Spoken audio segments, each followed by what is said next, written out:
সবাইকে কি অবস্থা? নীলবার্সে সবাইকে আবারও স্বাগতম। আগামীকাল 18 তারিখ 8টার সময় বাংলাদেশ ন্যাশনাল স্টেডিয়ামে ইন্ডিয়া ভার্সেস বাংলাদেশের পুরনো ঐতিহাসিক রাইভালরি ম্যাচ, যেখানে বাংলাদেশ বর্তমানে আমাদের প্রায় 22 বছর ধরে ইন্ডিয়াকে হারাতে পারে না।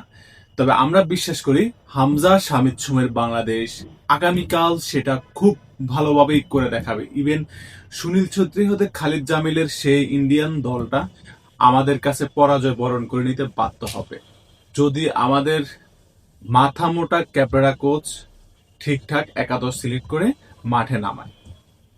আচ্ছা, আহ, এই ম্যাচটা আসলে এফসি কোয়ালিফিকেশনে খুব একটা বেশি গুরুত্বপূর্ণ বহন করতেছে না।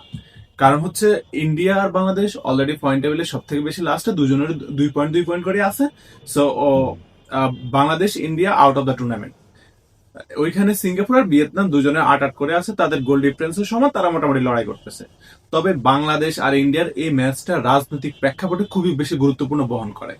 দুই দেশের সমর্থক, ফুটবল সমর্থকরা এই ম্যাচের দিকে খুব ভালোভাবে তাকিয়ে আছে। যেখানে বাংলাদেশ অন্যান্য সময় থেকে গত 22 বছর থেকে এই বছর অনেক বেশি শক্তিশালী। এখানে অনেক 5 থেকে 6 জন প্রবাসী ফুটবলার আছে, তার থেকে সব থেকে বড় নাম হামজা চৌধুরী আছে এই স্কোয়াডে।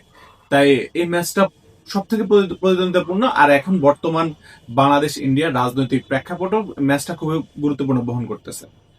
এখন আমি যদি আসি যে এই ম্যাচের আসলে বর্তমান অনুযায়ী ইন্ডিয়ান দলটা কেমন। ইন্ডিয়ান দলটা খুবই ভালো শেপে আছে, যেখানে সুনীল ছেত্রী অপশন নিয়েও আবার বাংলাদেশের বিপক্ষে খেলতে নেমেছিল এর আগের ম্যাচ, এখনো সেই স্কোয়াডে আছে। সে অনেকবার বাংলাদেশে কাটিয়েছে, লাস্ট মুহূর্তে এসে গোল দিয়ে। আর সে বাংলাদেশের সময় অলওয়েজ গোল পায়। তার মধ্যে আছে তাদের মিডফিল্ড আছে, আপুয়া আছে, তা সুনীল ছেত্রীর সাথে আরো আছে চাতিঙ্গা আছে স্ট্রাইকারে। ইভেন তাদের ডিফেন্সে আছে বোস আছে, আলী আছে। হ্যাঁ, ওরাও খুবই সুপার লিগে খুবই ভালো খেলে।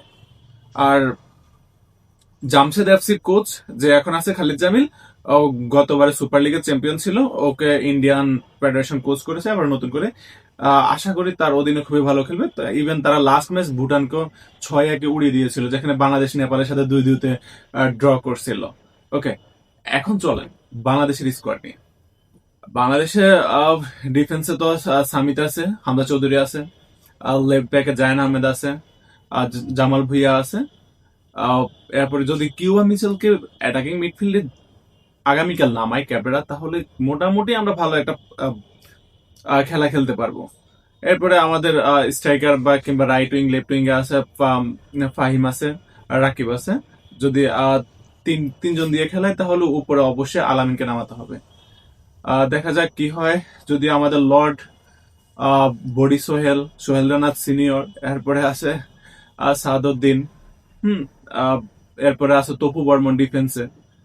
তো তাদের কারণে আমরা আসলে প্রত্যেকবারে মারা খেতে হয়। তবু আমরা কালকের ম্যাচ নিয়ে আশাবাদী যে আমরা কালকের ম্যাচ জিতবো। ইভেন ছেত্রী হামজার পকেটে থাকবে, শামিদ সুম, কিউবা মিচেল গোল পাবে।